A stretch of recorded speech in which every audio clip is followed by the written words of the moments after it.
मैं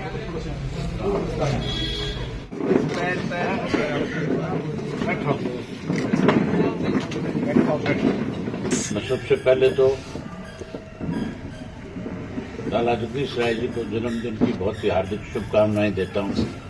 परमात्मा से प्रार्थना करता हूं कि इनको लंबी आयु दे और ये सामाजिक कार्यों में बढ़ चढ़ करके भाग लें और अपने जीवन में अपना एक लोगों के बीच में आदर्श के रूप में इनकी पहचान बने, ये परमात्मा से प्रार्थना है।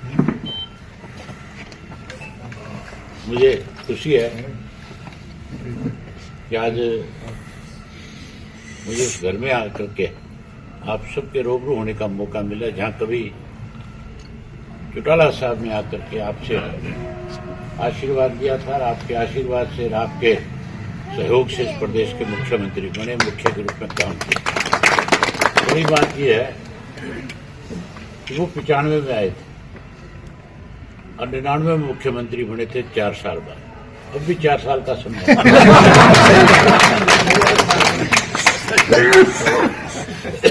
जिस तरह उनको आपने आशीर्वाद दिया था उसी तरह का आशीर्वाद दिए ताकि 29 में फिर आपका राज बने।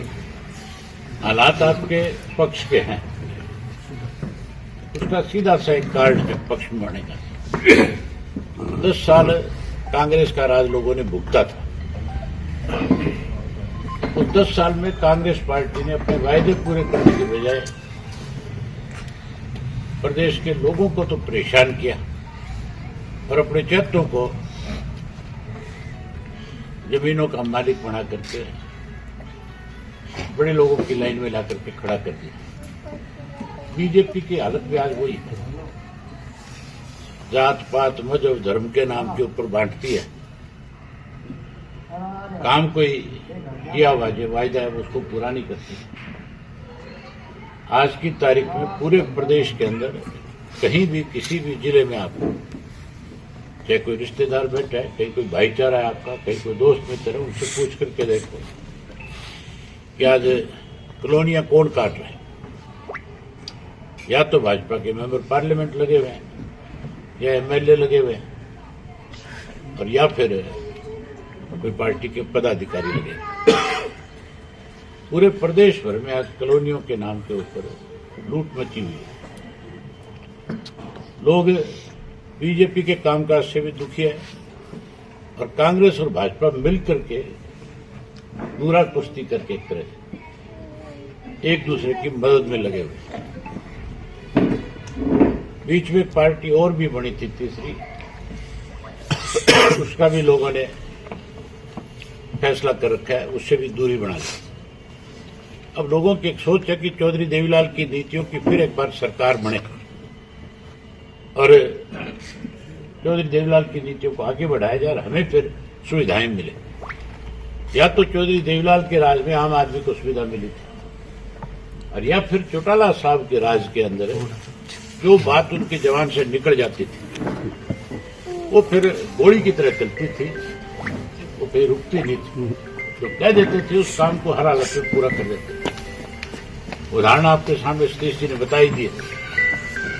इनके अपने गांव का स्कूल अपग्रेड कर दिया 1 ही मिनट में और साथ के साथ ही अपने नरियाल का भी करा दिया। उन्होंने सरकार आपके द्वार कार्यक्रम के तहत जो कोई भी लोगों ने मांग करी उसको पूरा किया था, उससे भी ज्यादा उन्होंने कमी नहीं आने दी थी। तब तो बजट भी बहुत थोड़ा होता था, तो बजट उस वक्त तो बजट हजारों करोड़ का था। आजकल तो बजट भी लाखों करोड़ का है। जहां लाखों करोड़ का बजट है वहीं लाखों करोड़ रुपया कर्जा भी है।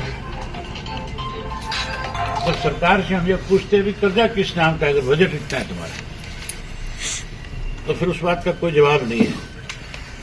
ये लोग बजट का पैसा भी खा जाते हैं, उसको भी कहीं ना कहीं कागजों में दिखाया जाता है। आज लोग सबसे ज्यादा दुखी है ये जो आईडी बना दी पोर्टल पर सब पोर्टल जो सब ये तो बहुत ही खराब है। जनता बहुत ज्यादा जनता बहुत ही दुखी है। सवेरे रोटी का टाइम नहीं होता, लेके थैला चले जाते ऑफिसों में, ये पोर्टल बंद है, वो पोर्टल ये लेके सारे दिन परेशानी रहती है। मोदी ने आपके रिवाड़ी के अंदर एक जलसा करा था, जी आपको याद होगा, सैनिकों का सम्मेलन करा था, और उसमें ये बात कह करके गया था, मुझे आज भी याद है कि हर घर से एक आदमी को काम लगा दूंगा। अब काम लग रहे हो कि नहीं लग रहे? लग रहा है जी, एक आदमी जो है कि वो किसी भी वर्ग का है, बिल्कुल सब बोल रहे हैं जी, सब नौकरियों में हर वर्ग के लोगों को उसने काम लगा दिया। लगा दिया जी। तो इस काम से भी छुटकारा पाना चाहोगे तो ये छुटकारा पाना। किसान आईडी और बनवा रहे हैं जी, बहुत लफड़ा हो गया जी, बहुत लफड़ा हो गया। अरे सांस गिनने की आईडी बनाओ। आप लोगों के इस बहाने से दर्शन हो गए, आपसे मुलाकात होगी, इसके लिए मैं विशेष रूप से बाबूजी का, आपका, सबका इस बात के लिए आभारी हूं कि इन्होंने मुझे आज आपके बीच में आमंत्रित किया है। मुझे खुशी है कि आज काला जी का जन्मदिन है, इस बहाने से मुझे इनका आशीर्वाद मिला। परमात्मा आपको लंबी उम्र दे, स्वस्थ रखे, और आप जैसे पहले सेवा करते रहे उससे भी ज्यादा बड़ी सेवा करें। बहुत मेहरबानी, बहुत धन्यवाद।